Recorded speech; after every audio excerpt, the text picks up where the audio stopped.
திருப்பதி ஏழுமலையான் கோயில்ல கடந்த 20 ஆண்டுகளா கொஞ்சம் கொஞ்சமா திருடப்பட்ட வெளிநாட்டு பணம். 100 கோடி ரூபாய் மதிப்பிலான வெளிநாட்டு பணத்தை கோயில் ஊழியரே திருடி இருக்கிறது விசாரணையில தெரிய வந்திருக்கு. உண்டியல் காணிக்கை கணக்கிடும் பணியில ஈடுபட்ட ஊழியர் பல ஆண்டுகளா மலக்குடல்ல வெளிநாட்டு பணத்தை மறைச்சு எடுத்துட்டு போயிருக்கிறது தெரிய வந்திருக்கு. 2 ஆண்டுகளா மறைவழி இருந்த மர்மம் இப்போ வெளிச்சத்துக்கு வந்திருக்கு.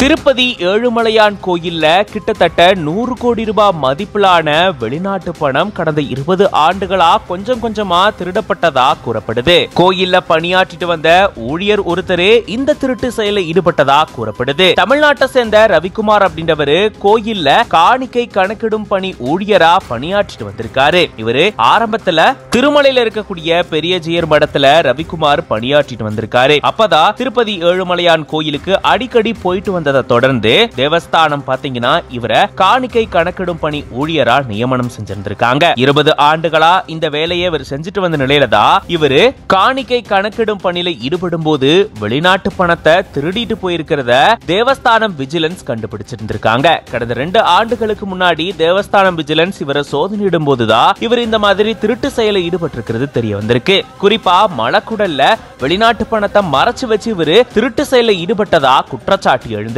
இதுவரைக்கும் அடுக்குமாடி கட்டடம், தோட்டங்கள்னு நிறைய சொத்துக்களை சேர்த்ததா கூறப்படுது. தேவஸ்தானம் கொடுத்த புகாரின் பேர்ல இவரை போலீசார் விசாரணை செஞ்சதுல இந்த விவரங்கள் வந்ததா கூறப்படுது. ஆனா இது தொடர்பான தகவல் வெளியே போனா பக்தர்களுக்கு நம்பிக்கை போயிடும் அப்படின்ற காரணத்துக்காக தேவஸ்தானம் இது தொடர்பான எந்த ஒரு தகவலையும் வெளியிடல அப்படின்ற மாதிரியும் கூறப்படுது. இதுக்கிடையில ரவிக்குமார் தன்னுடைய சொத்துல ஒரு பங்க திருப்பதி ஏழுமலையானுக்கு எழுதி வச்சிருந்தா தேவஸ்தான அதிகாரிகளுக்கு எழுதி கொடுத்ததா கூறப்படுது. இந்த நிலையில தான் ஆந்திர மேல்சபை உறுப்பினர் ஒருத்தர் இது தொடர்பான தகவலை அறநிலையத்துறை அமைச்சரான ஆனம் விவேகானந்த் ரெட்டி அவர்களுக்கு தெரிவிக்க அமைச்சர் இது தொடர்பான விவாதத்தை சட்டமன்றத்தில் வச்சிருந்திருக்காரு. இப்போ இதை தொடர்ந்து தான் இது பேசும் பொருளா மாறி இருந்திருக்கு. மேலும் தேவஸ்தான அதிகாரிகள் இதுக்கான விளக்கத்தை அளிக்கணும் அப்படின்னு அறநிலையத்துறை அமைச்சர் தெரிவிச்சிருக்காரு. திருட்டு செயலில் ஈடுபட்டதா சொல்லப்படக்கூடிய ரவிக்குமார் சென்னையில ஒரு மருத்துவமனையில மலக்குடலை பெரிதாக்கிக்கக்கூடிய அறுவை சிகிச்சையை செஞ்சதாகவும் அதை தொடர்ந்துதான் இந்த மாதிரியான திருட்டு செயலில் ஈடுபட்டு வந்ததாகவும் கூறப்படுது.